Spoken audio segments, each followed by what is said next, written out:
자, 이번에 이제 장거정의 개혁 관련된 내용에서 이제 한의종 관련된 내용 한번 읽어볼게요. 자, 몇 페이지 펴 보시면 247페이지 펴 보세요. 자, 여기 보면 이제 그 수부의 권한부터 마지막 단락부터 읽어볼게요. 자, 수부의 권한은 그 항제의 권한을 보완하는 차원에서 지속되었다가 이 만력제 초에 수부에 있던 작은 거정에 이르러 그 권력이 절정에 이르렀다. 안으로는 사회 경제적인 변화와 이갑제의 붕괴로 질서가 동요되고 밖은 타타르족과 그다음 외구의 침략에 시달렸던 북로남해의 위기 속에 겪었던 상황에서 장거정은 내정개혁과 대외 강화 정책을 추진했다. 자, 관리가 상주에 항제 재가를 얻은 사안은 집행 여부에 매달 보고하고 매년 결산하게 하며 일이 지연되거나 보고되지 않을 경우 책임을 추구하여 관리의 근무평가를 반영한 고성법은 내정개혁의 중요한 부분이었다. 자, 고성법에서 내각이 최종적 관리에 대한 평가를 맡게 됨에 따라서 내각은 관료계의 정점을 차지하고 수보는 막강한 권한을 누리게 되었다. 고성법으로서 관료체계가 상호 견제하고 경쟁하면서 상보를 통해 이들 동료함으로써 효율성이 올라갔다. 자, 장거정의 가장 역점을 둔 것은 재정개혁인데 긴축재정을 통해 경비 절감으로 국고가 잉여 생겨났다. 그리고 조세 징수 실적을 국가에 반영하게 돼서 그 재정에 대한 지방 간의 자율성을 제한했다. 자, 요거는 이제 동기에 없는 내용이죠. 재정개혁 관련된 내용 중에 요건 동기가 없고 이제 한의중에 있는 내용이에요.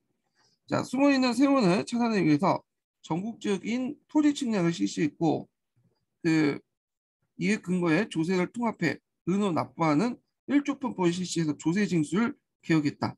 자, 그 관련된 내용이 있고 그 다음에 이제 그 밑에 그는 앞에서 이제 했던 내용들 대외정책 관련된 내용이니까 읽어보시고요. 그 다음에 이제 뒤에 이제 내용을 볼게요. 이 장거정의 개혁은 그의 정책에 대한 비판 세력을 가차없이 탄압한 데다가 과도한 권력을 행사해 관료계에 통제했기 때문에 그의 사후 격렬한 비판이 따랐다. 고성법에 접촉할까 봐 언간히 비판을 자제할 수밖에 없었고 장거정이 제야 지식인들 비판을 막기 위해서 서울을 폐쇄한 등 원료를 막았기 때문에 사후에야 그의 통제에 대한 당시 훗날 독립당을 결집되는 관료들의 격렬한 비판이 나온 것이 당연했다. 그에 대한 탄핵은 고성법이 폐지되고 장거정 일파가 숙청되어 10년에 거친 그의 개혁 정치가 끝이 났다. 자, 장거정의 개혁이 문제점이 없는 건 아니었으나 내의 위기 상에서 중앙 집권적인 지배를 강화하는 데 기여한 건 사실이다. 그러나 내각 수보는 이미 폐지된 중소성 승상과 같이 법제적으로 육부에 대한 권한을 가진 것은 아니었고 장거정이란 개인의 황제 권력에 비유하되 정권을 행사할 수 있었던 것이다. 따라서 관료계의 동조를 받지 못한 그의 개혁은 사후에 지속될 수 없었다. 황제 권력의 극대화를 보여주는 명대 내각 조치는 장거정 단계에서 절정이 다른 뒤 점차 쇠퇴됐다.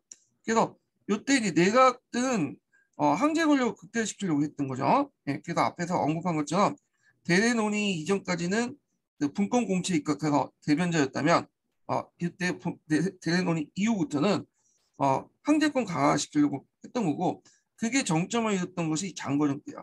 근데 장거정 사후에는 그 후에 내각은 쇠퇴하게 돼요. 이 내각 수구들이 그게 뭐 뛰어난 사람들이 없어. 되게 뭐 한간대가고 붙어갖고 이제 자기들이 파벌을 형성하고 그래갖고 결국에는 어, 그 내각 수구의 권한을 제대로 행사하지 못하죠. 예, 오히려 가도관들이 이제 앞에 고성법 때문에 오히려 관리를 더 규찰하는 자기들끼리 또 분당을 짓고 이런 이제 문제점이 등장을 하게 되죠. 자, 그래서 이제 이렇게 해서 한번 봤고, 그 다음에 이제 신동계로 다시 넘어갈게요. 자, 명대 당제의 특색을 이제 보자.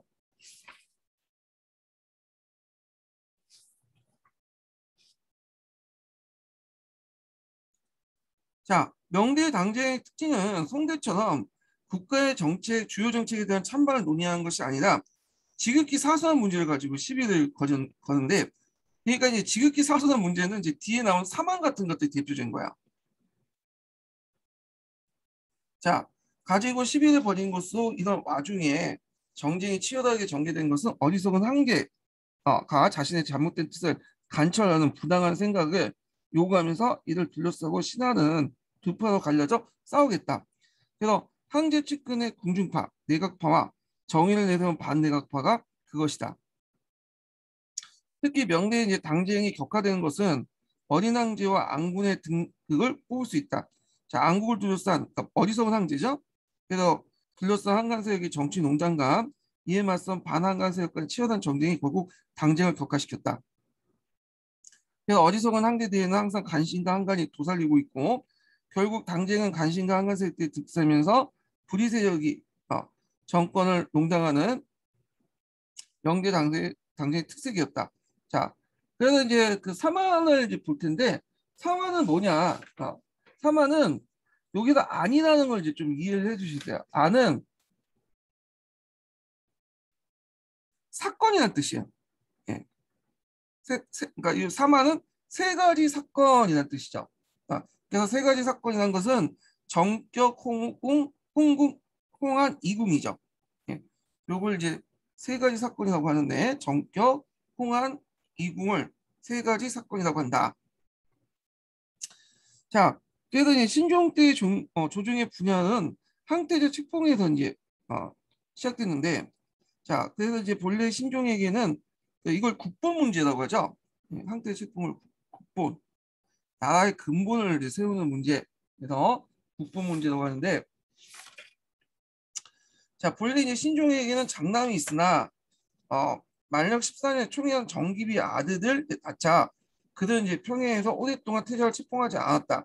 자, 이를 둘러싸고 장남을 빨리 태자의 책봉을 할 것을 주장하는 고현성 등 정의파 관료들, 그다음 태자 적봉을 서둘 것이 없다는 내각파 대립이 격화되었다. 자, 이 고현성은 나중에 이제 실각이 돼갖고 나중에 자기 그 고향에 대해서 독립선언에서 그 인재를 양성하죠. 이게 독립파가 돼요. 이 독립파의 시조가 이 고현성이야. 이 사람 이름 정도 외워두세요. 자, 그래서 이제 신종은 만력 29년에 할 수 없이 독립파의 주장을 받아들여 장남을 항태자로 이제 책봉했죠. 그런데 만력 43년에 계한이 몽둥이 들고 항태자 궁을 들어가는 사건이잖아요. 이걸 정격안이라고 해요. 자, 이 사건을 이제 둘러싸고 그 당시 독립파는 철저한 조사 후 주동자들 엄벌할 것을 처할 것을 주장하였다. 그러나 황제는 비독립파의 주장대로 단순 사건을 처리하고 오히려 독립파를 제거했다. 자, 그다음 두 번째 사건이 이제 홍안인데 1620년에 이제 신종이 58세에 죽고 태자 상량이 즉위하게 돼요. 이게 이제 태창제인데 이 강종은 번역하고 이지를 앓고 있었는데 홍로 시성이었던 이 가족이 지어 받친 붉은 한약을 마신 후 곧바로 사망했어요. 그래갖고 이제 이 홍황안에 붉은 한약 때문에 죽었다. 그래서 이제 이렇게 했고 그 다음에 이제 강종 다음에 이제 장자가 시종이에요. 예. 자, 시종은 16살에 황제 즉위하니 그 명대 일부의 앙군이었다. 이 시종 때 위충원이 등장했죠. 그 위충원이 이제 국정을 농단했던 시기가 요 시기예요. 자, 그래서 시종은 청계제죠. 청계제는 이제 유무인 이선씨라는 여관이 한간 위충과 공모하여 권력을 독점하려고 황제와 함께 건총궁에 동거했다. 독립파 관료들은 이들의 동거를 반대했으나 황제는 이선씨와 함께 생활하는 것을 강력히 원했고 독립파 관료는 할 수 없이 이 씨를 벌금 옮겨 정치에 개입하지 못하게 했는데 이걸 궁궐에 옮겼다 해서 이궁왕이라고 해요. 이 당시 항태자의 책봉을 둘러싸 주장했던 독립당의 득세했는데 비독립세력과 정치 정반에 거쳐서 이리하게 대립하고 논쟁했다. 자, 이와 같이 사만은 모두 사소한 것의 돌발적인 사건이었다. 그러나 만력시대 때 이래 조정 대신 간의 대립과 분쟁이 계속되어 왔으므로 사건 처리에서 한계에 등을 얻고 대의명을 앞세우고 파당을 갈려 치열한 당쟁을 몰고 가서 결국에는 명예멸망을 자초했다. 자, 이 와중에 시종은 한간 위충원을 정사에 모두 맡기니 정치는 극도로 물러나겠다. 자, 이때 이제 이 한간들과 비독립파들가 싸웠던 그러니까 한간파와 내각파 싸웠던 세력들이 이 독립당이죠. 이 독립당이 관련된 문제가 예전에 아주 오래된 기출문제 잠깐 언급됐었어요. 그래갖고 그 독립당 내용을 보는데, 자, 이 독립당들은 그 당시 이제 그 고현성이라는 사람이 그 당시 한간들과 싸우다가 내각과 싸우다가 그 낙항을 하죠. 네, 고향으로 내려가요. 그래서 고향 무석에 독립선을 만들어요. 그래서 여기에 이제 바탕으로 제자를 양성하고 여기를 이제 중심으로 형성된 그 세력이 독립파야. 독립탄이죠. 자, 이 독립탄은 주로 강남 신사들로 구성이 되죠. 그래서 이제 주로 중앙에서 이제 세금을 많이 뜯는 간세와 상세에 대해서 투쟁을 벌이게 돼요. 강세, 상세 반대 운동을 주도를 하고요. 그리고 그 지방의 이제 상공업자들 이익을 또 뭐 대변하고 그 민중들 이익을 또 대변하는 이런 역할도 하고, 앞에서 얘기할 저 내각파들이나 한간들이 내세웠던 이론적인 한계 전제 지배 제재를 반대하고 분권 공치를 주장해요. 그래서 분권 공치의 군주주의를 표방했다. 그 예전에 대립 논쟁 이전에 그 내각들이 주장했던 이 분권 공치를 내세웠다. 게 특징이죠. 자, 그러면 관련된 내용들을 한번 읽어볼게요. 그러니까 장거정이 죽고 신정이 친정이 시작되는 만력시대 중기 이후 신종은 정치를 무시하고 사치에 빠져 정치체제의 극도 혼란을 빠졌다. 그 후에 전란이 계속됐고, 그러면서 아까 전에 언급한 이제 만력 3대 원정이 등장했죠. 재정이 악화되니 이를 만회하기 위해서 조세를 크게 올리는 반동 정치가 계속되었다. 그래서 상세와 강세 같은 것들을 이제 많이 징술하죠. 자, 이러한 사회 혼란 속에 정치 상황을 비판하여 결연한 정치 투쟁이 일어났는데 이 독립당을 중심으로 전개되었다. 자, 독립당 지도자 고현성은 강소성 무소경 출신으로 상태의 책봉 문제 신종의 노임을 받아 만력 30년에 간직을 벌이고 고향을 돌았다. 그의 송해 명유 양씨가 세웠던 독립선언을 재건하고 동지 조남성 주원펀 고방용과 함께 한국 연구에 몰두하면서 강화 활동하니 이게 독립운동. 강화 활동이라는 것은 이제 주로 그 책을 읽고 학문을 연구하고 그 다음에 제자들을 가르치는 그런 활동을 얘기하는데, 책을 읽고 토론하고 하는 과정에서 전국에 대해서 얘기할 수밖에 없죠. 정치적 어떤 정세에 대해서. 그런 과정에서 이제 똘똘 뭉치게 되는 거죠. 예. 그 독립당은 정치적 혼란과 불안한 사회를 바로잡으려고 개혁운동 끊임없이 전개하는 한편 신종 때 태자 직폭 문제, 사만 처리 등 현실적으로 한계 뜻을 거역하는 민감한 정치 문제에 깊이 관여했다. 자, 독립운동은 좁은 의미에서 한간의 전횡과 내각 집권파의 파벌적인 정치 반대 운동이었고, 넓게는 이갑제 붕괴 과정에서 초래된 사회 경제체제 위기에 둘러싼 정치 투쟁의 모습, 이론적 한계 전제 지배에 발휘하고 그런 분권 공치적 공치주의를 군치주의를 분권 공치적 군주주의를 포방했다.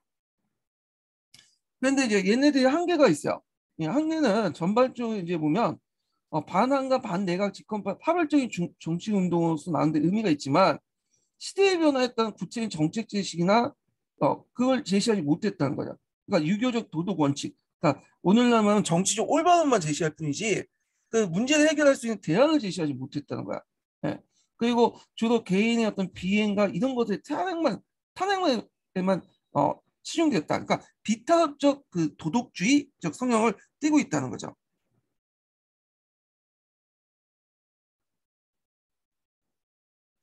문제에 대한 근본적인 대안은 제시하지 못하고 주로 개인의 어떤 비리에 대한 탄핵만 하는데 초점을 맞췄어요. 예.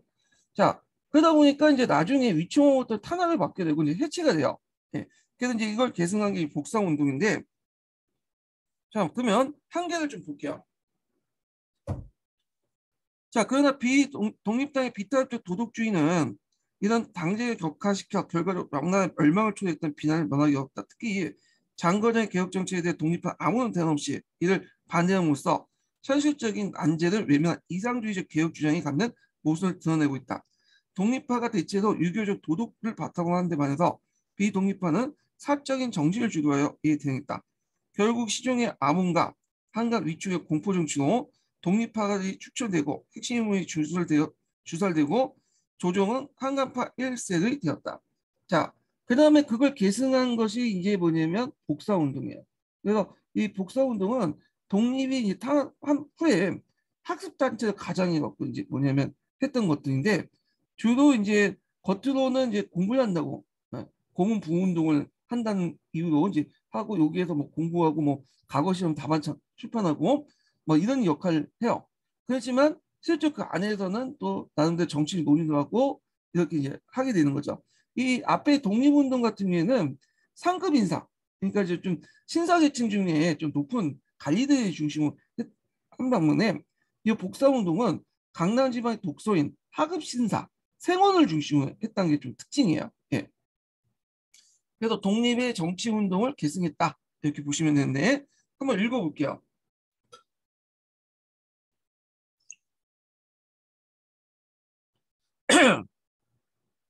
자, 중앙에서 독립당의 활동이 탄압된 받을 쯤에 강남을 중심으로 새로운 제야세력들의 정치 세력이 시작됐으니 이를 복사운동이라고 한다. 자, 복사는 유교적 도덕 실천을 내세운 서원과 달리 공학 부흥운동을 이제 일으켜 각지에 조직했다. 복사는 강남 지방을 중심으로 독서인들이 모여서 문장을 발표하고 과거 시험 답안을 출판하면서 문인들과 연합해서 결사를 이루고 정치색을 띠게 되었다. 겉으로는 고학 부흥운동을 내걸었지만 그리고 뭐 과거 준비를 한다고 내걸었지만 실질적으로는 자기들이 모여서 정치적인 어떤 논의를 하게 되는 거죠. 자, 독립당은 관료 조직이기 때문에 한간 및 한간파 관료들의 집중적인 공격과 타락을 받았으나 복사는 하급 신사, 생원, 독서인들이 절대 다수로서 문장 연구에 명분을 내걸고 공공의 사를 결성하여 통일된 집단행동을 취하면서 강남 지방의 중심으로 독립의 정치운동을 계승했다.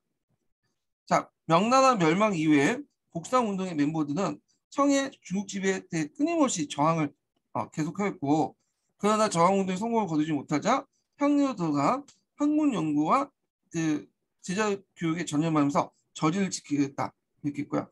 자, 명후기의 농민 반란을 볼게요. 요거 예전에 기출문제 나왔죠.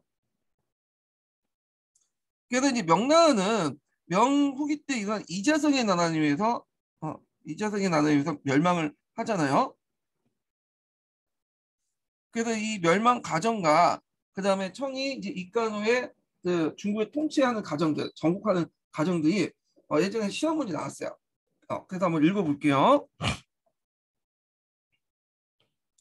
자, 중국 역사상 농민의 반란이 명대처럼 치열하게 전개된 시대도 드물었다. 반란의 원인이 무엇보다도 명후기에 계속해서 나이 어린 황제와 안군이 등장하여 황제를 둘러싼 간신과 한간대 바로로 중앙정치에 물론 지방행정이 극도 부패한 데 처질 수 있다. 자, 명나라 태조의 농민운동을 건국했고 이자성이 농민반란을 위해서 멸망한 왕조가 되었다. 참 아이러니하죠. 태조 자체가 농민 출신이고 농민운동 일어났는데 결국에는 농민반란 때문에 멸망을 한 거야. 명중기 이후에 이제 크고 작은 반란들이 계속 일어났는데 그 가운데 이제 가장 큰 것은 큰 농민반란은 주로 영종과 무종 시대 때 집중되었다. 이는 영종과 무종의 음란한 사생활과 한간의 전횡으로 나타난 사회적 모순에 비롯된 것이다. 자, 1453년에 성종이 이제 사망하자 9살 정통제가 즉위됐고 선종은 한간 왕진을 총애하니 그의 전횡은 중앙은 물론 지방에 이르까지 국도로 부패 정치가 만연했다.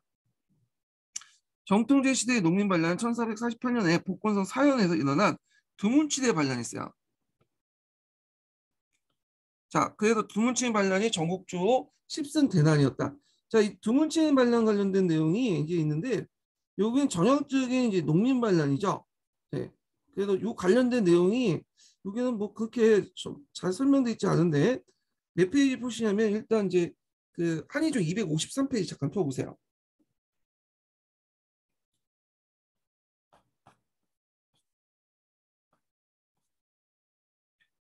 자, 이 북콘에서 영종 때 일어난 두문치 반란이 있는데 이 두문치 반란은 안정된 한총지세 동요에 나타났는데 자, 두문치 난에 볼게요.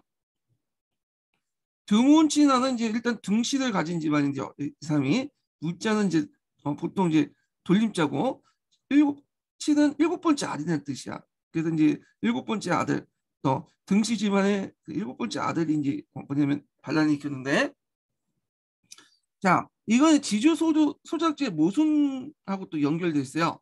그럼 보면, 자, 지주 소작제 발달에 있던 복군에서는 소작인들이 지나친 부담을 경감시켜 달라고 요구해서 출발 농민반을 발전했다. 자, 이들의 호응에 강부 출신 비적 집단, 각지 농민들이 봉기에 수십만이 반란을 가담했고, 주동자였던 두무치는 패해 죽은 뒤에도 상당히 오랫동안 저항이 계속됐다. 자, 의인을 보면 중국 사상 최초의 소작인 폭동이라는 의미를 갖고 있다. 그죠? 그 다음에 이제 또 그 명말기 때 여러 이제 또 뭐냐면 난들이 났는데 이거부터 계속 읽어볼게요. 명의 말기까지 떠돌이 유민들의 법을 어기고 입상금지 지역에 들어가 개청 농민의 난이 있었고 평양의 난이죠.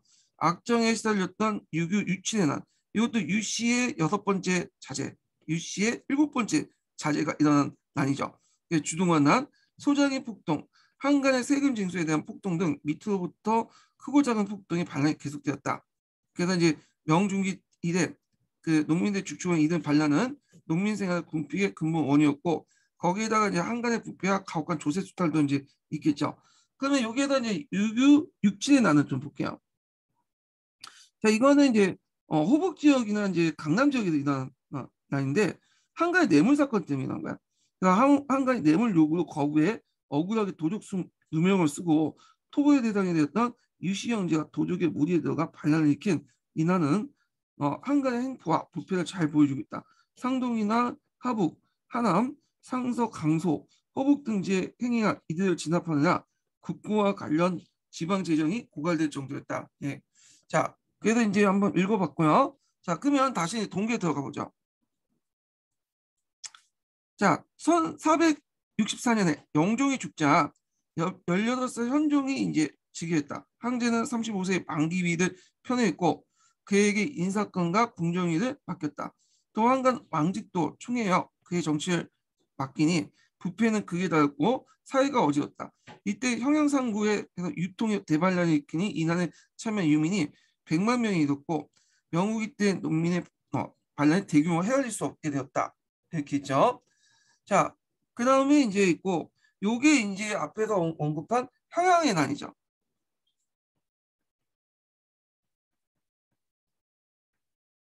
네. 그래서 입산금지와 지역에 들어가서 들어간 개척 농민들이 반란을 일으켰던 그 난이 평양의 난이고요. 자, 1505년에 호종이 이제 죽자 14세 소녀가 즉위하니 무종이다. 무종은 호색과 음해의 정치는 혼란에 빠지고 더욱이 황제 유군 등 8명의 한간을 총회하면서 정치를 맡기니 이들 8명의 한간이 세간에도 정적시대 때 파로라고 했다. 그래서 이때 이제 앞에서 언급했던 1511년 유교와 육칠의 형제도 난이 났는데 이건 한간의 뇌물이 원인이 돼갖고 이제 뇌물 요구가 원인이 돼갖고 반란이 일으켰죠. 대규모 반란을 일으키니 한간에 있는 정치적 물량과 사회 혼란은 극에 달했다. 자, 그리고 이제 명말 때 이제 일어났던 최후의 반란이었던 이자성의 난을 볼게요. 이 이자성의 난은 시험에 나왔죠.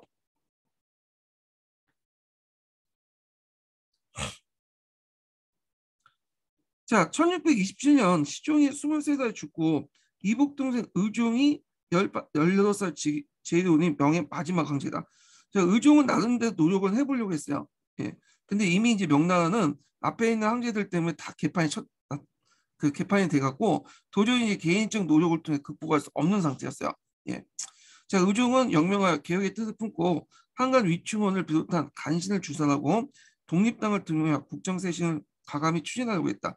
그러나 각지에서 일어난 농민 반란을 걷잡을 수 없는 방향으로 진행됐고, 즉 망력 15년에 전후하여 파산 농민들이 무리를 구협하여 반란을 일으켰으며 하단 지방에서는 정부의 곡식을 타치하고 강소, 안이, 복권 일대 전호들은 항저운동을 전개했다. 자, 명말 순조시대 농민 반란은 성서 북부에서 시작되는데 이 지역은 이미 만력시대 때 가중한 노역에 시달리던 농민의 도망자가 속출하였다. 청기 7년에 선서지방에서는 극심한 재해가 몰아닥쳤는데 지연이었던 장두요는 제와 상관없이 종전대 징세를 강요하니 농민은 망의의 성동으로 장도를 살해하고 농민 반란이 서막을 열었다. 이듬해 이제 순종 원년에 왕가준, 고용상, 장영춘 이런 농민 반란이 커지게 돼요. 자, 이런 농민 반란 군들은 뭐냐면 또 하나의 회의를 개최하죠. 그래서 같이 모여갖고 이제 뭐냐면 논의도 하고 그런 이제 건데, 자, 하여튼 이때 이제 좀 기억할 만한 사천성을 이제 지배했던 장영춘이라는 겁니다. 이 사람은 이 사람도 예전에 기초에 나왔어요. 자, 이를 막으려고 명예조정에서는 홍순조들을 그 총사령관으로 하여 국경 수비를 맡고 있는 병력만 제한 전국을 도하여 전국을 반결 나섰으나 이 반란 농민군은 평양에 집결해서 앞에서 이제 반란 수계대 여기에서 집결했고 대책을 강구하게 되었어요. 자, 그래서 장수대 의견 일치하지 않았다.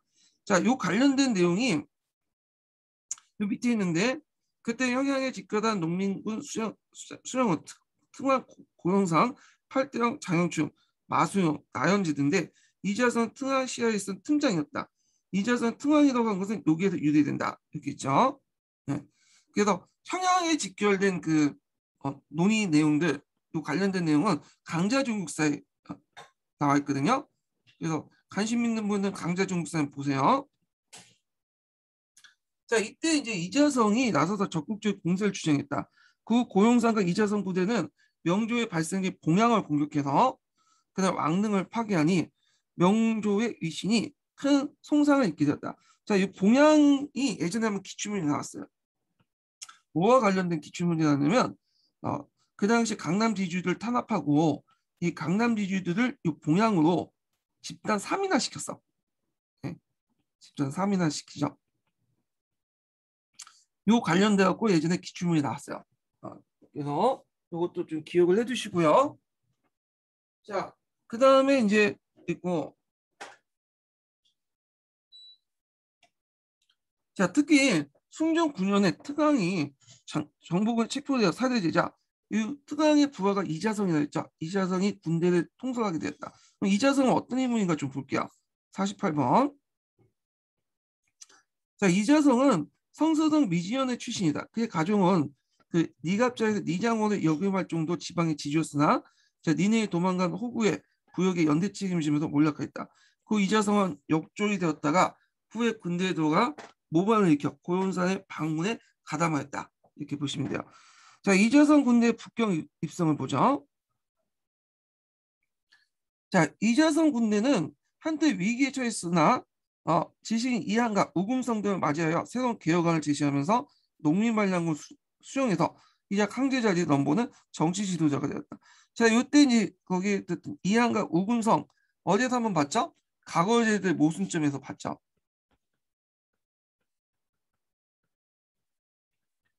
그때 과거제들 모순점 중에 과거제들 떨어진 많은 사람들이 체제에 대한 불만을 가지게 됐다고 했잖아요. 그래서 이제 이 이한도 우금성 다 뭐냐 과거제도를 이제 봤던 사람이야. 매번 떨어지니까 당연히 명나라에 대해서 불만을 가질 수밖에 없겠죠. 그래서 얘네들이 이자성 농민 반란에 가담을 하게 돼요. 예, 그 브레인 역할을 하게 되죠. 자, 그는 그 이함의 권유로 신분에 관계없이 토지를 균등하게 분배하고 3년간의 조세 감면 정책을 해서 농민들의 어떤 절대적 지지를 받게 되었다. 그 남양을 함락하고 이곳에 복항에 있었던 신조강제 아들을 사형에 처했다. 저 이후 호북의 요충지인 그 양양의 양경이라고 국도를 삼고 수수 신순왕이라고 되었고 새로운 정권을 세웠다. 자, 이 관련된 내용이 이제 기출문에 나왔어요. 그래서 이자성이 권력을 장악하는 과정, 예, 기억을 해두시고요. 자, 이자성은 다시 서경을 고치고 국을 대수로 했고요. 그리고 마지막 북경을 진격했다. 당시 명예 정예부대는 만주병력의 후금을 막기 위해서 산해간에 직결돼 있었고 북경 주도 병력 후방 예비군에 불과했고 북경은 쉽게 함락됐고 이자성은 자금에 입성했다. 그래서 명예 순정강제는 자금성 북쪽 경산에 올라가 스스로 목마 자살하니 그의 나이 35살이었다. 예. 그래갖고 이제 그 당시에 이제 명나라 군이 핵심 병력들은 만리장성 그대 산해가 있었어. 오상계가 여기 거느리고 있었고, 그리고 여기 이제 북경은 거기 예비 부대, 허위 부대만 좀 있어. 그 틈을 노린 거야 이재성이. 또 이재성이 집권했지만 그 위에 산해관이 있었죠. 산해관에 그 오상계 그런 주력군이 있잖아요. 명나라 주력군. 거기다 그 앞에 뭐냐면 청나라 군대가 있었어요. 자, 그러니까 이제 이재성은 그 당시 산해관을 지켰던 오상계를 해오기 위해서 너 나한테 항복해라. 이렇게 이제 그 메시지를 보냈죠. 사전을. 그 오상계 고민한 거야. 이 청나라에 붙을까? 아니면 뒤에 있는 이재성이 붙을까? 했는데 이재성이 결정적인 실수를 했어. 뭐냐면 오상계 예첩을 건드려버린 거야. 그러니까 이제 이 소식을 듣고 오상계가 열받아가지고 속된 말로 빡친 거죠. 빡쳐가지고 청나라에게 투신을 해버린 거야. 그래서 사내가 문을 열고 병벌을 하고 청군과 함께 어디로 치면 이자선을 공격하게 된 거죠. 그래서 결국 이자선 도망가다가 죽게 되죠. 자, 그래서 이제 이렇게 있는데 한번 볼게요. 그래서 이자성의 농민반란으로 명이 건국한 지 276년 만에 농민반란군에서 멸망당했다. 자, 그러나 이제 이재성의 북경 정령이 불과 40일 만에 명나라 장수 오상계의 안나는 청나라 군대에서 막을 내었다. 자, 이재성 반란군이 이처럼 쉽게 무너진 것은 명예상해간 총병의 오상계에 대한 대책이 소홀히 한 데 중요한 원인이었다. 당시 오상계는 이제 이재성의 북경 입성에 대해서 정세를 강망하고 있었는데 북경에 있던 그의 정치인이 연금되고 가상이 탈당한 거 거기에다 또 여자 문제도 있어요. 여기 적혀 있지 않지만 자, 그래서 반이자성으로 돌아서게 됐다. 더구나 청나라는 그에게 영토 활약을 제의했고 결국엔 청에 투항하게 됐던 것이다. 그래서 이제 나중에 이 오상계를 중심으로 해서 나중에 3번에 나뉘어져. 그 뒤에 이런 좀 얘기를 하고 자 이재성의 세계 내부에도 북경 입성과 함께 여러 가지 문제가 포면됐다. 특히 지식인 사이에 파벌 투쟁이 일어나 우금성이 이함을 살해하고 반란군도 북경성에 들어간 후에 규율이 무너지고 약탈적으로 변하면서 시민과 충돌이 빈번했다. 자, 이에 대해 각지의 지주들은 자위군을 조직해서 이재성 반대 연합정선 형성했다. 자, 이재성 할 수 없이 북경을 버리고 호부에 달아났다가 통성형 상주의 지주의 무장 자위군에 의해서 살해됐다. 자, 도로곤이 이끄는 이제 그 청해군대. 요때 이제 그 청나라 순치제였어요. 근데 순치제가 나이가 어릴 때 즉위했거든요. 그래서 숙부가 실제로 실권을 갖고 이제 정치를 했어요. 이 사람이 도로군이야. 자, 이 도로군은 그 이끄는 군대에 의해서는 이재성에 의해 멸망한 명을 구하는 명분을 앞세우고 해방군으로서 북경 입성한 거야. 그러니까 침략자가 아니죠. 이재성을 군을 격퇴한 해방군으로 들어온 거야.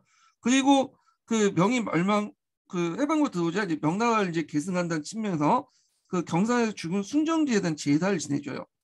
예. 그래서 우리가 명을 계승했다. 우리가 명을 창탈한 게 아니라 우리가 명의 원수를 갖고 명을 계승했다. 이렇게 이제 하게 되는 거죠. 자, 명이 망한 후에 그 유족들은 그러니까 관료들은 남경에서 남명 정권을 수립하게 돼요. 요거 예전에 기출문에 나왔죠. 그래서 수립하고 복항을 옹립하여 홍강제를 추대했다. 그래서 강남과 복권, 강동 지역의 명예 부흥운동을 전개했으나 요 안에서도 또 당파 싸움이 일어나. 그래갖고 그 독립파 비독립파 대립 및 분당 정치가 계속되어 차등이 무너졌다. 그래서 마지막 남명 정권이었던 영력 정권은 그 영력제가 버마까지 쫓겨갔다가 체포되어 와야 됐다. 그다음에 이 정성공도 대만에서 이제 원래는 이 정성공도 낭명 정권과 같이 활동했죠. 그 사람도 그래서 이 사람이 대표적인 반청 운동을 했던 그 사람인데 이 사람과 관련된 내용이 이제 시험 문제 나왔어요. 그래서 한때는 남경을 공격했어. 남경을 공략을 했는데 실패했죠. 그리고 나서 어디로 가냐면 대만을 가요. 예, 그래서 대만에서 그 당시 기틀을 잡고 그 당시 반청 복무운동을 전개하죠. 근데 이제 이 정성공이 죽고 나서 그 후에 손자때 가서 강희제 때 평정이 돼요. 예. 자, 그러면 이제 관련된 내용 좀 읽어볼게요.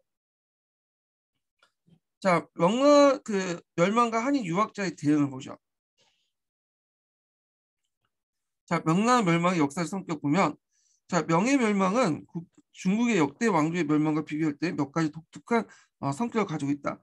먼저 명은 그 첫 번째죠.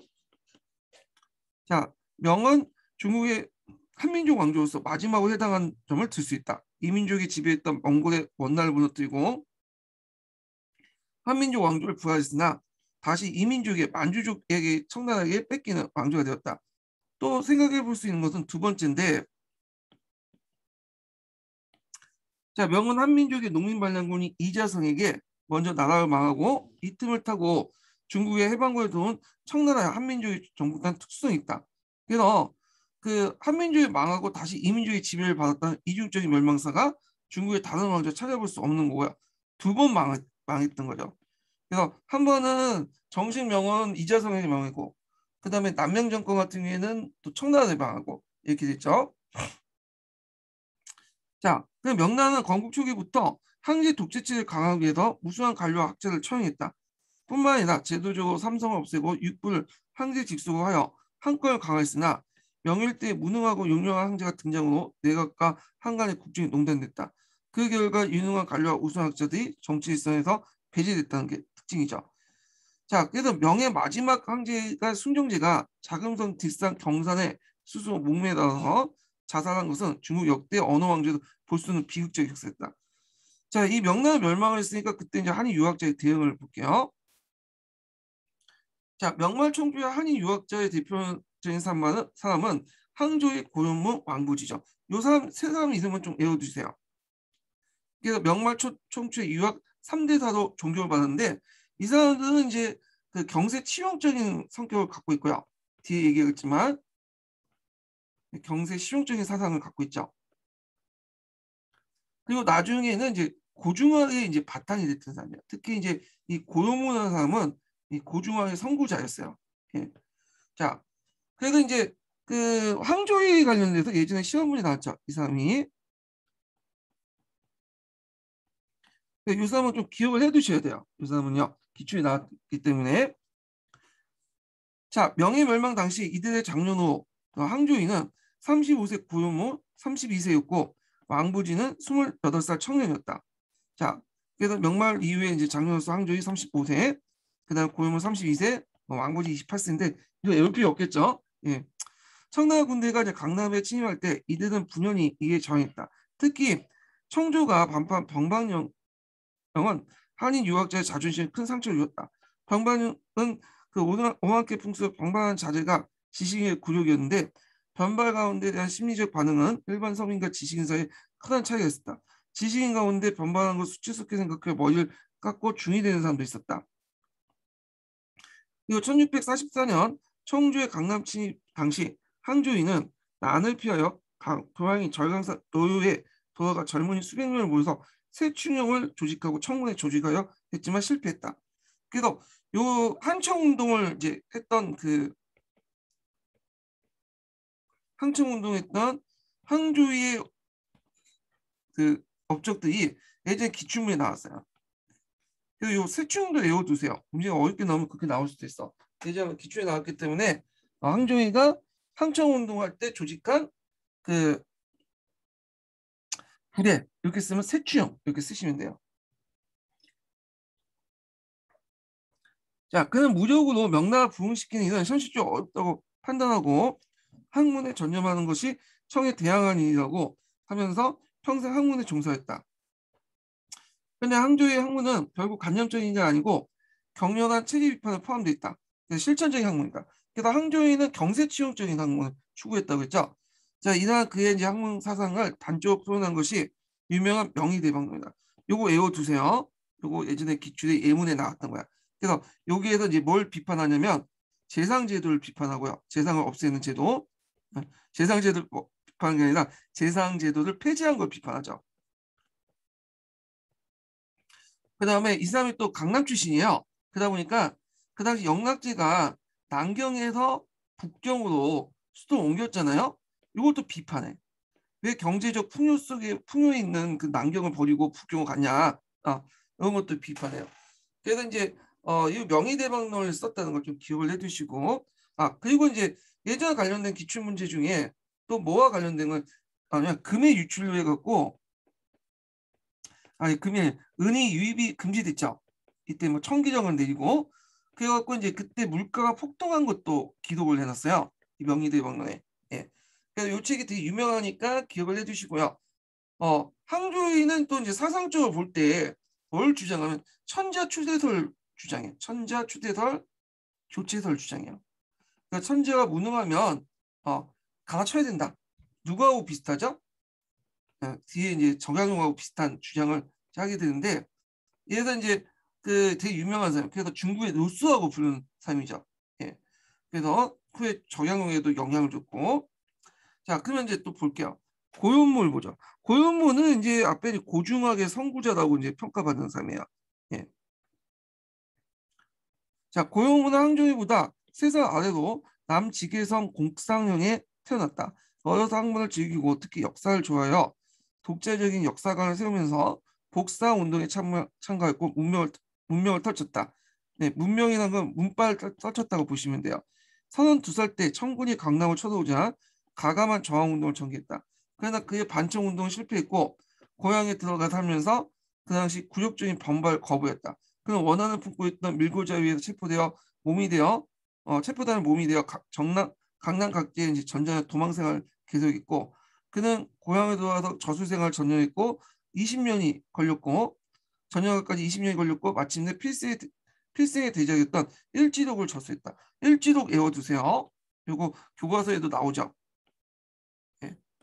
그래서 명의대방론과 고영무의 일지록 외워두시고, 그다음 왕보지를 볼게요. 자, 왕보지는 호남성 회양 출신으로 1642년에 향시에 합격하고 이듬해 회시에 나가고 했으나 전란 때문에 포기했다. 자, 명마의 관료가 되었으나 관료의 부패, 타락과 극심한 그 당쟁이 절망하여 고향에 돌아 연구와 저술에 전념하였다. 그의 아이 사상은 매우 강하여 이를 정리한 것이 항서였다. 예. 자, 그래서 명말 총추의 많은 독서인들은 처음 청군에 싸웠으나 실패한 후 청군에 대응해 싸운 것이 성공할 수 없다고 판단했다. 명말 총추는 유학자 지식인에게 순환의 시대였고, 종래 중국인 지식인들은 학문하고 도덕을 가르치게 되었으나 명말 총추의 난세에 학문과 도덕으로서 국가 위기를 구제할 수 없다고 판단하여 절망적인 저항운동 학문을 통해 피할 수밖에 없었다. 뭐 이렇게 있고, 자, 그래서 이제 관련된 내용 한번 읽어봤고요. 여기 이제 왕부지 고영무 항조에 관련된 그 명예 멸망과 한일 유학자 대응은 요건 구동계 없는 내용이야. 구동계 빠져 있는 내용인데 새로 들어간 것 같아. 요거는요. 자, 그다음 명만의 사회경제를 보죠. 사회경제 이갑제를 볼게요. 이갑제. 자, 이갑제는 왜 만들어졌냐면 그 주원장 때문에 만들어졌어요. 주원장이 이제 농민 출신이잖아요. 그러니까 이제 그 사람은 간이 개입 없이 농민들이 자율적으로 뭔가 이제 항촌 자치는 자기들 수사하는 게 낫지 않겠냐, 그런 생각에 이갑제를 만들었고요. 이갑제의 모델이 됐던 것이 한나라 시대 때 그 전환 시기 때 그 항리제 있죠. 항촌사의 모습 이런 걸 이제 모델로 했다. 네, 이렇게 보시면 될 것 같아요. 자, 이갑제에 위한 이제 항촌 질서의 정비를 보죠. 명의 국가체제는 중앙은 전제 군주적 항리과 지방의 항촌사이에 에서 이갑제가 실시되어 15세기 중기까지 국가 권력의 항촌 지배는 착실히 유지되었다. 자, 중국은 보통 현안에 항이 있죠. 항 안에 이제 이와 촌이 있는데 요거는 뭐 다실 거예요. 그래서 뭐 주 또는 군 이렇게 있고 현이 있고 그다음에 향이 있고 리가 있죠. 그 위에 이제 또 부가 있고 성이 있어요. 그래서 여기부터 해갖고 여기까지, 여기까지는 주로 관리가 통치하죠. 근데 향과 리는 이거는 자치 조직이야. 그리고 이 자치 조직을 이제 뭘로 이갑제를 통해서 이제 또 하려고 하는 거죠. 운영하려고 했던 거죠. 그래서 이제 명예태조는 홍무 14년 원대 사제를 폐지하고 현안의 항촌을 재조직하기 위해서 이갑제를 실시했다. 그래서 이갑제는 중앙의 행정명령을 농촌사에 깊숙이 침투시키고 세역의 효율적인 징수와 총납공동체 항촌 질서 유지한 목적을 실시했다. 이갑제의 목적이죠. 그래서 중앙 행정명령을 침투시키고 세역의 효율적인 징수, 총납공동체 항촌 질서 유지. 목적인데 좀 기억을 해두시고요. 그래서 이런 것들을 하기 위해서 이제 이감역을 부호했어. 그래서 중국에는 이제 명나라 때도 역이라는 게 있었어요. 역. 노동력을 얘기하죠. 우리가 용이죠. 용. 용에 해당 역이 있었는데 역이 두 가지가 있어요. 하나가 뭐냐면 자벽이 있고 또 하나가 이갑역이 있어. 이 자벽과 이갑역이 있는데 이 자격과 이갑역 중에 이갑 관련된 호가 이갑역이에요. 그래서 간단한 뭐 조세징수나 그다음에 뭐 행정문서 작성 등등을 다 이갑역에서 하는 거죠. 네. 그래서 이제 이 내용도 좀 기억을 해두시고, 자 그러면 이 밑에 직부터 해가지고 여기까지가 뭐냐면 이갑제 내용이죠. 이갑제 구성이에요. 이갑제 조직 구성. 115단위도 이제 구성이 되는데 요건 좀 약간 이제 설명을 그림을 보면서 좀 설명하죠.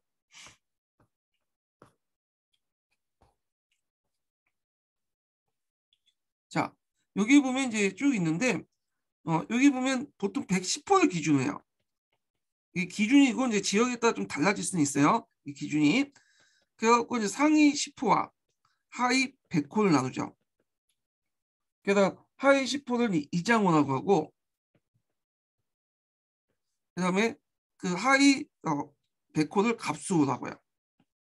그리고 100호 밑에 이제 뭐냐면 토지나 뭐 이런 것도 별로 없는 사람을 이제 또 하나 붙죠. 그래갖고 이때 이제 그 밑에 뭐가 있냐면 갑자기 이름 까먹었네 제가. 예, 잠깐만요. 이게 하나가 있는데 기종호로 가죠. 예. 그래서 토지를 소유하지 못한 기종호가 이제 붙어. 기본은 요거야. 그래서 어떤 식으로 얘기하냐면 자 여기에서 10호에 1호 이렇게 있고 요 기동호에 이제 100호 중에 10을 이렇게 붙여요. 그러니까 이게 1조가 되는 거야. 1조가. 그리고 이런 식으로 이렇게 하면 10조가 나오죠. 그래서 얘네들이 1년에 한 번씩 이제 이감역을 수행한 거야. 그래서 얘네들이 뭐 1903년에 이감역을 수행했으면 그 다음 2조가 뭐 1904년 그리고 쭉 이렇게 하죠. 그래갖고 결국에는 이렇게 해서 한 번 더 하고 나서 돌아오면 10년에 이제 들어오죠. 10년에 한 번씩 이감역을 수행했다. 이렇게 보시면 돼요. 그 밑에 있죠. 그 상위호인 이장호 얘네들이 이제 중심으로 해갖고 이 이장호에는 각각의 10개의 갑소가 딸려 있고 또 기종호가 딸려 있어요. 그래서 얘네들이 1조가 돼가지고 10년마다 한 번씩 뭐냐면 이감역을 수행했다 이렇게 보시면 돼요. 자 그러면 관련된 내용 한번 읽어볼게요. 그래서 자급자족이 가능한 110호를 1, 2도 편성하고 인정수와 자산의 등급에 따라 호등을 구매했다. 그래서 115 가운데 3등호는 10호를 이장호로 하였고 나머지 100호를 갑수로 해서 1갑에 10호씩 배속시켰다. 소장농과 토지를 소유하지 못한 호는 기종호로서 110호 아래 덧붙였다. 자, 그러면 이제 요 뒤에는 이제 뭐냐면 이갑제의 이제 뭐냐면 역할을 하죠. 그러니까 이갑 여기서 무슨 역할을 했는가 이걸 이제 하는 건데 역할. 자, 그래서 매년 이장 한 명과 갑수 한 명은 10명은 그 이해 부역 징수, 치안 유지, 재판, 교화, 부역 항책의 작성 등 그 항청 행정의 모든 기능을 수행했다. 지금 그러니까 동사무소 했던 역할과 그리고 지구대의 치안 역할, 경찰 역할을 그 뭐냐면 그 이감용으로서 이장호와 갑수호가 10년마다 한 번씩 했다는 거야. 그것도 정부가 돈을 주냐? 돈을 안 줘요. 자기 돈을 다 해요. 예, 그러니까 일종의 역이니까. 그러다 보니까 어느 정도 경제적인 어떤 뒷받침이 돼야지만 그게 가능하죠. 자기 생계를 제쳐두고라도 그 역을 수행을 해야 되니까 어느 집에 돈이 있어야 돼. 이 역을 수행하려면. 자, 이 말은 거꾸로 이제 뭐냐면 돈이 없다면 경제적으로 몰락한다면 이갑 역을 수행할 수 없게 되죠. 예. 태조는 이갑제 실시와 함께 호정 및 조세대제인 부역항책을 전국에 걸쳐 작성하여 각 호의 소유 토지, 그 다음에 인구 이동과 증감을 파악할 수 있도록 하고 이를 바탕으로 부세와 요역을 정했다. 자, 이와 함께 토지의 정확한 측량을 통해서 토지대적인 어린 도책을 작성하여 명실공히 항촌사에 지배하는 기초를 했다. 그래서 부여강제와 어린 도책 같은 걸 이제 작성했다. 아까 말했지만 이것도 행정 업무 중에 일환이죠. 자, 그 다음에 이장과 갑수는 임무는 10년마다 한 번씩 돌아가서 맡도록 했다. 이 밖에 이제 이장을 구성했던 사람들이 나오는데 강리에 덕망이 있고 나가 지극한 인호인을 두어 인민의 재판과 교화, 여론을 대변하게 했고 그리고 항리의 질서 유지와 상호 부조를 지도하도록 하였다. 자, 이 밖에 이제 하남의 일부 지방에서는 양장과 단장을 두었다. 자, 양장은 몇 개 혹은 수십 개의 리를 통솔하도록 했고 당장은 주로 수리시설 책임을 맡겼다. 자, 이들 이장, 인호인, 양장, 당장은 대부분 대토지에 소유한 지주기층으로서 정통적인 항촌의 간섭적 지배자이기도 했다.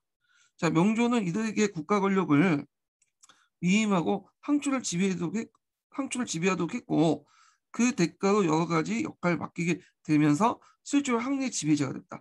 그런데 이제 이런 이갑제 또한 뒤에 조금씩 이제 15세기 중엽부터 16세기 거쳐갖고 점점 이갑제가 변질돼요. 해체되기 시작하죠. 그래서 나중에 형식상 틀만 남아 그냥. 예. 그리고 그 이갑제가 붕괴된 자리를 누가 대신하게 되냐면 신사계층들이 대신하게 되죠.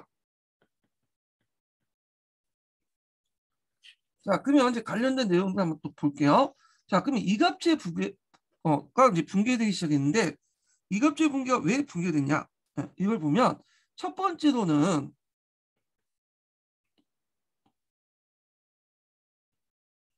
이갑 전역이라는 것, 이갑역 자체가 10년마다 1회씩 윤번제죠.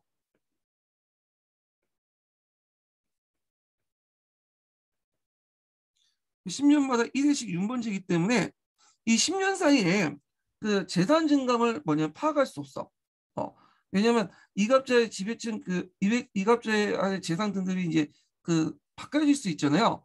재해나 질병이나 전량. 그래서 한때는 이장호였다가 또 갑수로 내려간 사람도 있고 심지어는 기종호 쪽으로 내려간 사람도 있겠죠. 그런데 이게 이제 그걸 제대로 하지 못하기 때문에 이걸 이제 부과할 수 없죠. 예전에 이장호였던 사람들이 갑수나 기종호 내려갔는데 똑같이 이장호 맡기면 이게 제대로 안 되겠죠. 두 번째로는 이감력이 이제 10년마다 윤번제이기 때문에 어떤 문제점이냐? 책임은 없어. 10년마다 한 번씩 돌아가기 때문에 내가 지금 못하더라도 다음에 미루면 돼요.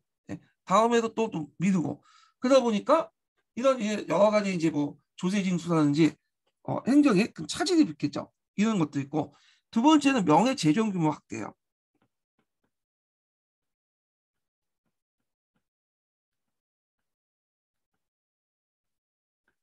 그러니까 국가 재정과 관리된 은에 대한 수요가 증대되고 명초의 비교적 가볍던 부역이 점차 늘어나기 시작해요. 농촌 사회도 압박해 오니까 예전에 이감력이 그렇게 심하지 않았는데 이제 이감력이 점점 심해지기 시작한 거야. 그래서 이갑제가 붕괴되기 시작했고 그다음 세 번째로는 신사층의 요역 면제 특권이에요. 이 요역이라는 건 역을 면제시켜 주는 거죠. 그래서 신사층의 계층들이 요역 면제 특권이 있는데 요역은 크게 두 가지가 있어요. 하나는 이감역과 자벽이 있어요. 원래 원칙적으로 자벽만 면제시켜 주는 거야. 이감역은 수행을 해야 되는데 여기 응납화되면서 응급슬쩍 이감역도 면제받게 돼. 얘네들은 빠지게 되죠. 얘네들이 수가 적은 게 아니라 나중에 늘어나. 그러다 보니까 이제 이들이 이제 하지 못했던 면제받았던 역을 나머지 이제 이감역들이 신사층이 아닌 사람들이 하다 보니까 상당히 부담이 됐다는 거. 네 번째로는 15세기 중기 이후에 이 중앙과 지방의 통제력이 약화돼요. 통치력이 약화되면서 관리의 부정부패가 많아졌다는 거. 예. 그리고 이제 신사층들이 해야 할 것을 이감력을 누구한테 전가시키죠? 농민들에게 전가시켜요. 그러면서 농민들 견디지 못하는 인농이 많아졌다는 거. 그리고 이제 여섯 번째는 상품화폐 경제 발달. 그러면서 이제 사회적 양극화가 일어나죠. 그래서 그 이갑오해 나라에서 같은 이갑오해도 양극화가 심했고 특히 지역마다 심해. 그래서 어떤 지역 같은 경우에 갑수가 되게 잘 먹고 잘 사는 지역 강남 지역은 근데 저쪽 하북 지역 같은 경우 못 먹고 못 사는 지역은 이장호는 아예 이제 그 밑에 그 강남의 기종호보다 경쟁이 약해요. 많이 이장호지. 자, 그러니까 이제 똑같이 교육을 이장호는 이제 이감력을 부여하다 보니까 강남의 그 호드는 잘 수행할 수 있지만 강북이나 좀 병방 지역의 호드는 수행하지 못하죠.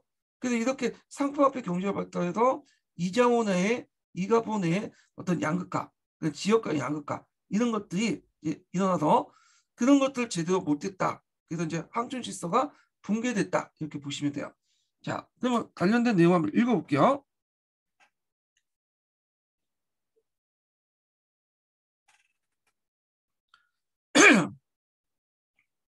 자, 이갑제에 기반으로 하여 명초 때 사회가 비교적 안정되었다. 그다음 명예 건국 후 100년이 지난 명대 중기 15세기 중엽의 후기부터 16세기 거쳐서 점차 이갑제가 변질 해체되었다. 특히 16세기 접어들면 명대 사회는 경제적 발전에 따른 농촌사의 급격한 변화가 일어났다. 자, 이갑제 해체의 몇 가지 원인을 보면요. 먼저 이갑제하에서 지배층은 이장, 인노, 양장층이었으나 이들에 맡겨진 이갑 전역은 10년에 1회씩 윤번제였으며 부와 역 같은 징수 업무가 고정되지 못하고 이에 따라 부역 징수에 차질이 가졌다. 그래서 이제 책임을 서로 안 지려고 하는 그런 경향이 많았고 그 위에 이들의 재산 등급도 10년 사이에 재해나 질병, 전란 등으로 변절되면서 그 임무를 수행하기가 어렵게 되었다. 자, 이와 함께 명예 재정 규모도 확대되어 국가 재정과 관리 은에 대한 수요가 증가됐고 그래서 명주에 비교적 가벼웠던 부역이 점차 늘어나 농촌사회 압박하면서 이갑제를 붕괴시킨 결과가 됐다. 이 두 번째 원인이죠. 그다음 세 번째가 향신계층, 신사라고 하죠. 자, 명예 이제 향신계층, 신사계층은 15세기 때 갑자기 등장한 것이 아니다. 명초부터 항리에서 현직, 퇴직, 후직, 관리 경력자와 과거제와 학교제를 매개한 거인, 감생, 생원 등을 학위 소유자들을 특권적 항신층을 형성되는데 이건 뒤에도 있지만 요 얘네들은 이제 뭐라고요? 신이라고 하죠. 예. 그 다음에 여기 이제 그 간직 학위 소유자들, 이런 얘들은 사라고 하죠. 얘네들에게는 요역을 면제하는 특권이 있어요. 얘네들은.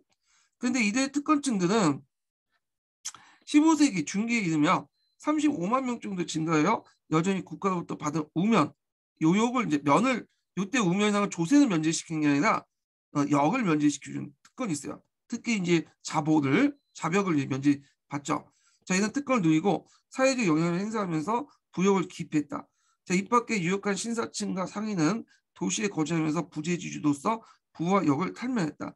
자, 이 때문에 이장 인호인 등은 한촌의 비특권적인 지주나 소농민들은 자기 부담 이외에도 이들의 우면, 탈면까지도 부담을 짊어지게 되고 이장호는 갑수에서 중에서 세역을 부담을 피하여 도망간 자가 생기며 그 몫을 부담하게 되어 그들의 몰락이 더 특히 심했다. 그래서 그 당시 신사층이 면제받는 우면, 네, 자격을 면제받는 것도 있고 그 다음에 여기 탈면은 원래 이갑역을 수행을 해야 되는데 수행하지 않고 이걸 은근슬쩍 해갖고 이제 피해 나가면서 이제 면제받는 그걸 말하죠.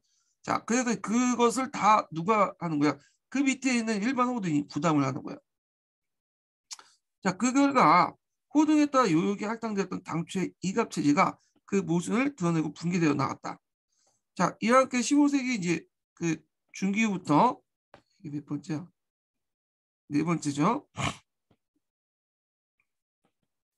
자, 15세기 중기 이후부터 중앙과 지방의 통제가 약화로 관리의 부정부패가 만연되고 정부에서는 토지와 호구에 대한 정확한 파악이 어렵게 되었다.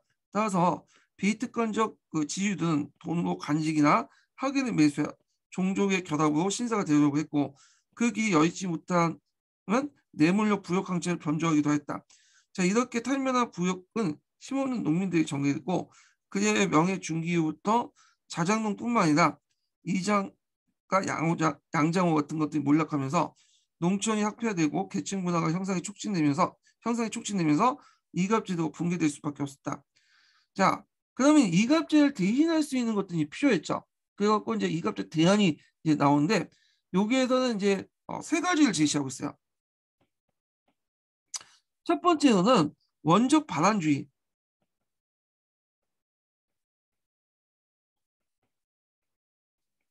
자, 원적 반환주의라는 것은 뭐냐? 그 원적이 한번 이제 태어나서 원적이 등록돼 있으면 어딜 가든 뭐냐면 다른 지역에 가든 다시 돌아와야 돼. 강제로. 네, 원적 반환주의야.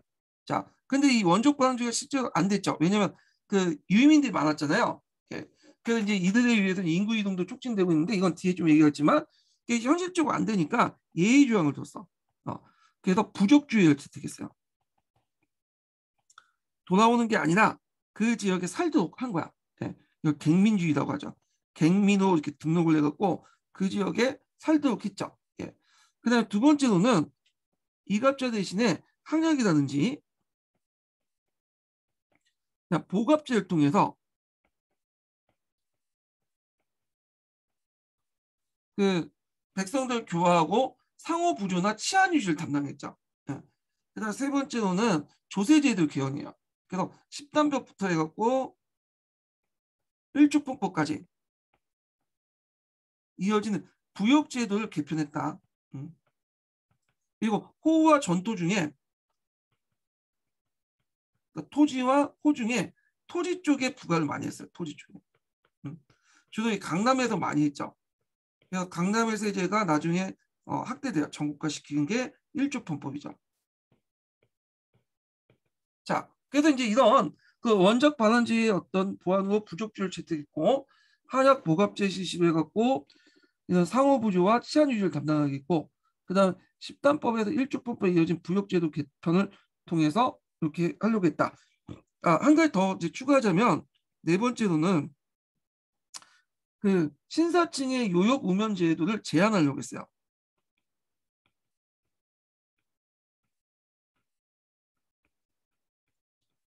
그 요역을 우대해주고 면제해주는 그런 제도를 제한하려고 했다. 근데 이건 뭐 제대로 되지 않았죠. 예. 자, 그러면 이제 한번 관련된 내용을 좀 읽어볼게요.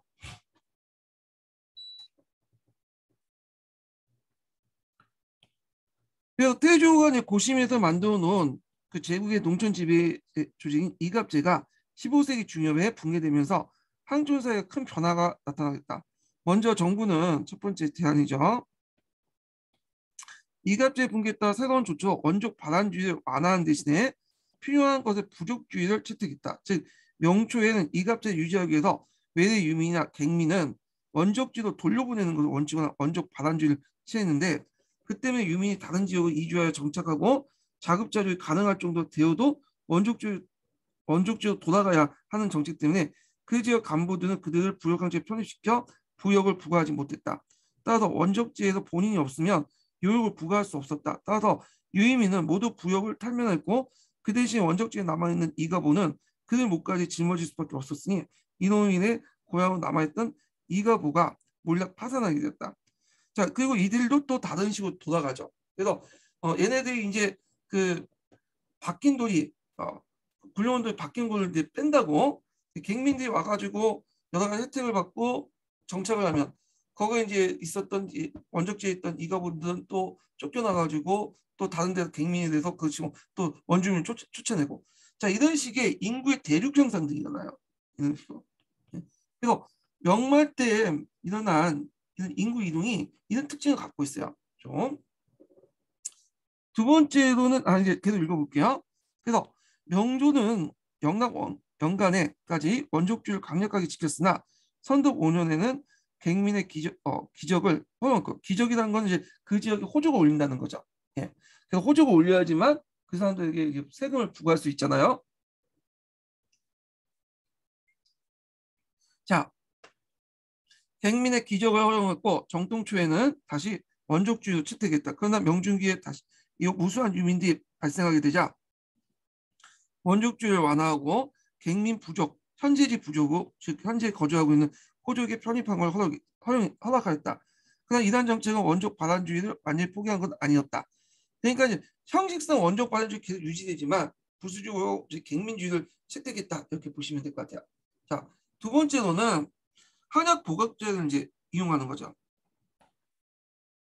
다음은 이갑제 붕괴로 떨어진 항청사 한약 보갑제를 통하여 교화하여 상호 부조 및 치안 유지 등을 지켜나가려 했다.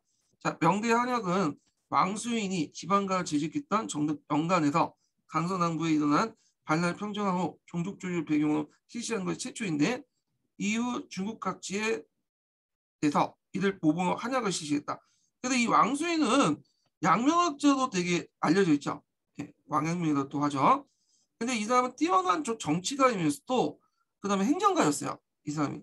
그래서 그때 이제 반란도 진압을 하고 그다음에 또 그 여기 앞에서 얘기한 보갑도 실시하고 한약도 이제 실시를 했죠.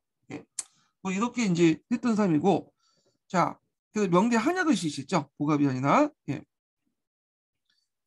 보갑제도 같이 실시했다. 제가 착각했어요. 한약과 보갑제를 같이 실시했어요. 예. 왕수인이.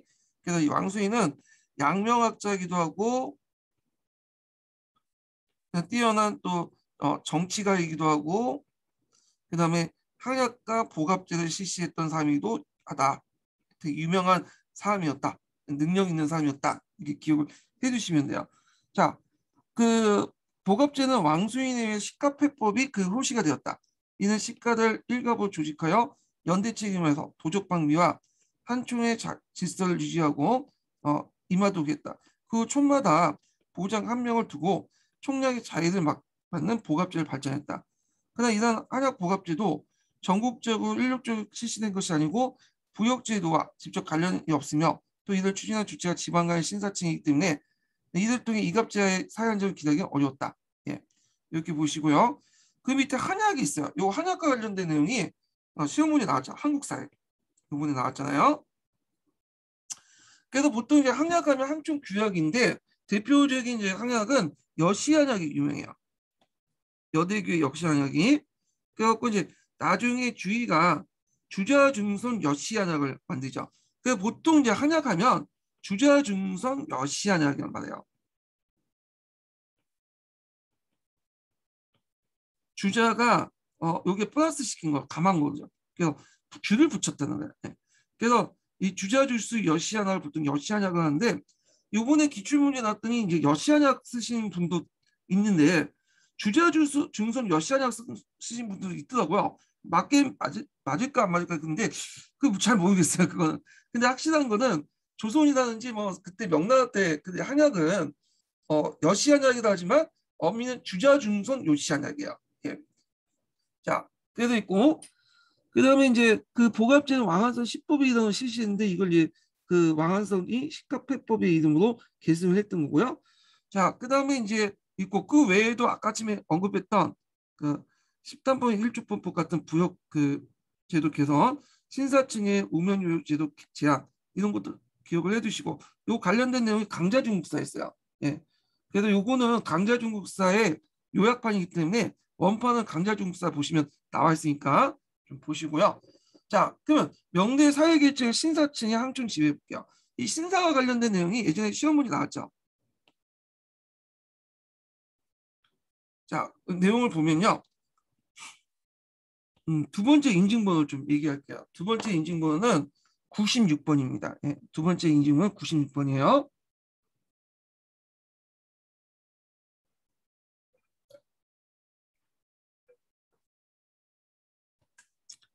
자, 명대 사회계층은 지배계층과 피지배계층으로 구분된다. 자, 지배계층은 항족과 관료, 신사계층이었고 피지배계층은 농공 상업에 종사한 양민과 그의 아들 노비였다. 항족은 황제 측근과 외적으로 구성되어 있는데 이는 국가로부터 자기를 받고요. 공후백이라는 자격을 받고 녹전 등의 토지와 농민을 지급받아 넉넉한 생활을 하였다. 관료는 과거에 합격하여 간인이 된 계층이었다. 이 밖에 고위관료 자제들은 음보, 음서제 일종이죠. 음보 및 기타의 방법 간직을 얻기는 했으나 과거 출신 관료가 국가의 요직을 맡아서 중앙과 지방 행정을 수행했다. 자, 신사계층은 명대 지배에서 큰 힘을 발휘한 계층이다. 명청 때 이제 지배 계층이 신사계층이죠. 또 이 계층을 진신, 향신, 향간이라고 하고 대부분 지주층을 구성되어 있는 교양과 학식이 갖춘 지식인층에서 송대 사대부와 같은 성격을 가지고 있다. 있죠? 자, 근데 이제 이게 명칭에서 보면 신사라기도 하고 그다음 자주 많이 쓰는 게 향신이거든요. 그러면 향신은 주로 일본 학계에서 많이 써요. 일본 학계에서 이 신사계층들이 대부분 지방에 거주하고 있잖아요. 지방을 거주했기 때문에 지방의 어떤 그 거주를 강조하기 위해서 지방의 세력을 강조하기 위해서 향신을 써. 지방 향자 써갖고. 근데 신사라는 건 이제 또 쓰는데 신사는 또 왜 쓰냐? 이 똑같은 이제 그 신사 안에서도 향신 안에서도 그 안에 여러 계층도 있어요. 그래서 이 향신한만은 지방의 거주를 대강조했다는 것도 강조할 수 있지만 또 한편은 이런 향신 안에 다양한 계층들을 뭐냐면 그 구분할 수 없거든요. 그래서 이 향신 안에서 상급 향신과 하급 향신 있잖아. 그래서 상급 향신 신이라고 하고 하급 향신을 하라고 해요. 신이라는 것은 주로 이제 간직 경력자들, 그다음에 하라는 거는 학위 소유자죠. 이걸 구분하기 위해서 신사라는 명칭을 써요. 예. 그래서 근데 보통 교과서에서는 향신보다는 신사라는 말을 많이 쓰죠. 신사를. 그래서 이들은 지식이면서도 지주층이기 때문에 송대 사대부와 비슷한 성격을 갖고 있는데 다만 차이점이 있다면 송대 사대부들은 과거에 합격한 사람을 얘기죠. 근데 이제 얘네들은 과거에 합격한 사람뿐만 아니라 과거를 볼 수 있는 학위 소유자까지 다 포함됐기 때문에 계층적으로 되게 넓어. 계층적 폭이 송대 사대보다 훨씬 넓어요. 그러다 보니까 집단 지배 체제가 형성될 수 있고 지배 권력 또한 강할 수밖에 없겠죠. 원래 이제 계층적 폭이 넓은 집단일수록 지배 권력이 강해요. 서로 이제 쪽수에서 상당히 많잖아요. 자, 그래도 이제 이런 내용들 좀 기억을 해두시면 될 것 같아요. 자, 그 다음에 이제 이렇게 있고, 요 밑에 있는 내용들 이제 관련된 내용 한번 60번 읽어볼게요. 60번 내용. 자, 여기 보면 고대부터 사대부단 개념으로 통했으나 그 명대부터 국가 권력부터 학위를 통하여 제도적으로 신분을 보장받는 게 달랐고 신은 재간자를 의미하고 그것이 학대가 트인 관료까지 포함되어 간까지 직결됐다. 그래서 신의 한것성에 중점을 두고 말할 때는 향신이라고 한다. 그런데 이제 일본 학계에서는 신사대에 향신의 용어를 사용하는 사람이 대다수다. 그러나 향신은 지배계층의 계급적 성격을 쉽게 설명되나 지배층의 분화 내지 지배층의 개별적 성격과 다양한 형태를 다양한 존재의 형태를 설명하지 못한다. 그래서 신사 안에서도 그 계층적 차이가 있다고 했죠. 그래서 상층항신 신과 하층항신 사를 구분하여 사용하기 시작했다. 그래서 이렇게 사용하기 시작한 건 신사예요. 신사, 상층항신 신, 하층항신 사 이렇게. 자, 그래서 이제 내용을 좀 볼게요. 그래서 송대에서는 그 당시 이제 당 이외 군종농민이 해체되는 과정에서 성장해온 신흥 지주층이 지식인이었고 지주인 이들 사대부를 지배계층화한 사회가 확립되고 청말까지 이어졌다. 이렇게 했고요. 그렇지만 이제 송대 사대부 차이점은 계층의 폭이 상당히 넓다. 이런 것들을 보시면 돼요. 자, 명대 신사는 간직 경력자인 어떤 그와 이들 신이라고 하죠. 간직에 나가지 못해도 간이 지망, 학위 소유자도 있어요. 그래서 이들을 이제 뭐냐 사라고 해. 이걸 통칭해서 신사라고 하죠. 그래서 정치 사회적 지배계층을 총칭하는 것이다. 그래서 이제 간직 경력자 하위층의 신사라는 용어는 역사에 나타난 것은 15세기 중엽부터 이다. 그래서 신사층이 왜 부각이 됐는가 예전에 한번 시험 문제 나왔거든요. 이게 02년 기출문제 나왔어요. 그 신사층이 형성된 배경. 그러니까 예전에는 신사층이 있긴 있었지만 얘네 계층이라는 의미가 아니라 어떤 이제 간직 경력자나 이런 사람들이 뭐 혜택을 주기 위한 그런 의미에서 썼지만 계층으로서 신사층이 부각된 거는 그 15세기 이후부터요. 예. 그게 왜 이제 등장을 했냐? 얘네들이 두 가지 요인이 있어요. 신사층으로서 이제 그 등장 형성 배경, 계층으로서 형성된 배경을 이제 보면 첫 번째로는 자, 이갑제가 해체되면서 명중기 이후에 항촌의 질서 유지가 필요했던 거야. 그래서 이들이 이제 항촌 질서를 참여했고요. 그다음 두 번째로는 그 이 사람들이 이제 여러 가지 특권이 있잖아요. 우면 요역의 특권도 있고 해서 지식층이 이제 형성돼. 이들 중심에 토지 경쟁을 통해서. 그래서 경제력도 갖추게 되죠. 그리고 또 세 번째로는 우면 요역의 특권이 있죠. 특권층화되죠. 근데 주의할 것은 조세를 면제받는 건 아니에요. 얘네들 조세 면제를 해주면 나라가 운영이 안 되지. 얘네들 지주자체인데. 네. 그래서 역을 면제해 주는 거야.